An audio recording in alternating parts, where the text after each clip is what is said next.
Dominique Wilkins. Hey, this is Sean Kemp. This is Gary Payton. Hey, this is Pau Gasol. NBA fans, what's up? This is Vince Carter here.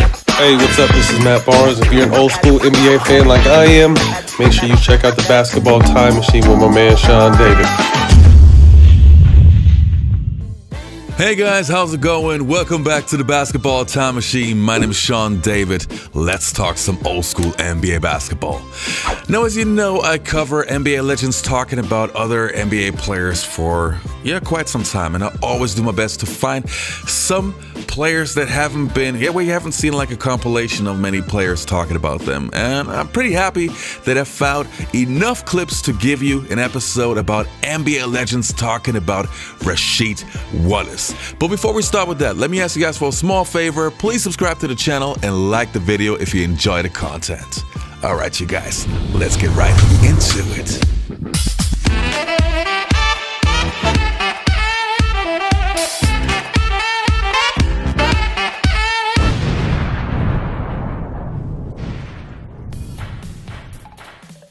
Now, the first player's opinion that we're going to take a look at is pretty interesting. It is Kevin Garnett. And as we know, Kevin Garnett played against guys like Tim Duncan, Dirk Nowitzki, Chris Webber. He played against like the golden generation of power forwards. And he was asked who was his toughest matchup. Let's take a look. My toughest cover was probably Rasheed Wallace. No disrespect to Timmy. No disrespect to any of the other fours and threes I played.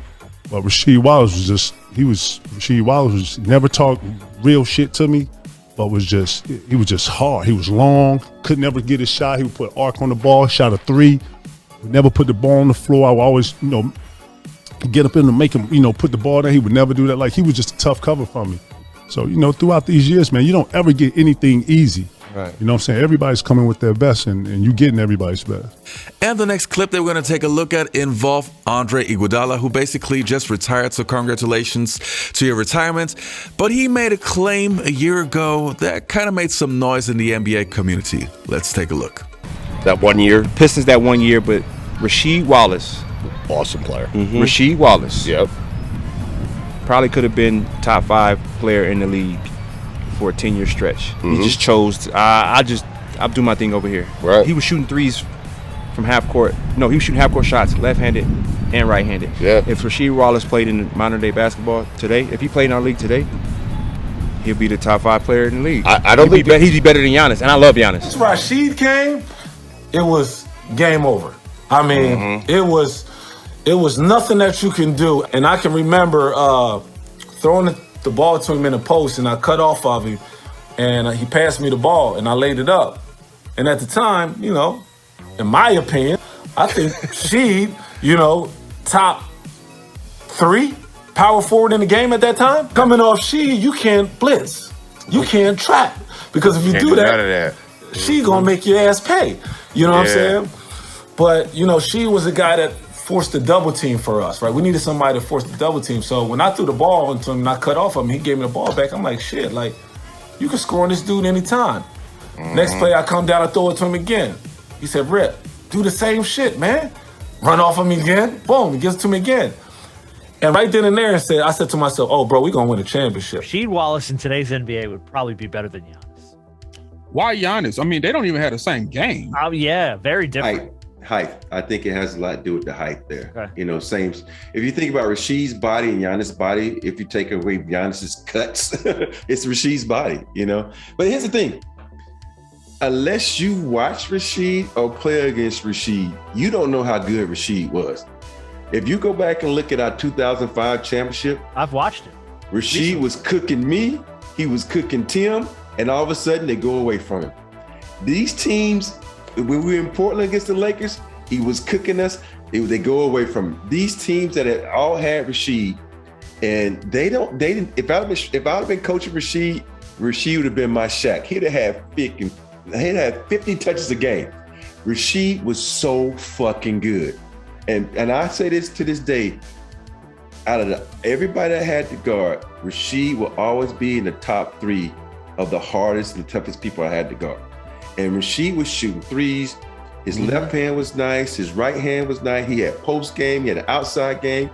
But the only thing that kills Rasheed is all those texts and his attitude. So people look at that. They don't look at his game. They look at his attitude, how he got in with refs, and how he got taken. But Rasheed, this day and age, because the way they train and the way they allow guys to do things, Rasheed would have been up there, man. I agree with Iggy on that one. Well, Rasheed always practiced those kind of shots. People thought, man, he's just fooling around. He's trying to make pregame shooting a little more fun and trying to amuse himself. And there's probably a little bit to that.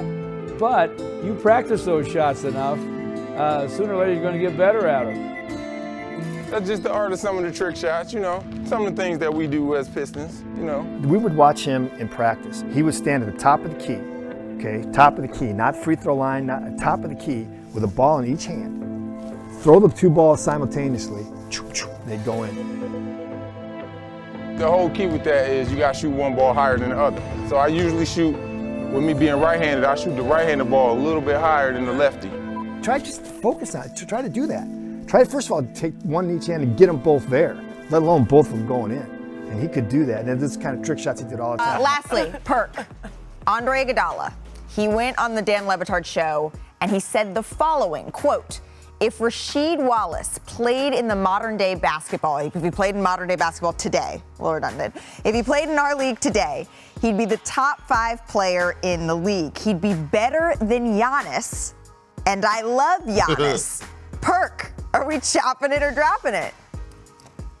Oh, we chopping it. Look, listen, I love Rasheed Wallace. Rasheed is my big brother. I played with him, one of the most underrated power forwards to ever play the game of basketball. We're playing against you guys when I was at Phoenix, and he was, like he said, he had a foul mouth. Yeah. He was the whole time, and like not just cussing, but like disrespectful, like telling the refs to get their eyes checked, this, that, da. So then Amari goes up and he gets fouled, and they don't call it, and he goes, you know, cussing. Whoop, they tee him up. They said, what? It's like, hey, you can't use language like that. Like, have you listened to She the whole game? And I bleep you not. The ref said, yeah, but that's just how he talks. Hey, you got to earn your stripes, man. You got to earn your stripes. Yes, indeed. What? Give me a funny shit, because she talked a lot. That like, it was funny. He would say things that was funny. What's a funny she talking trash story?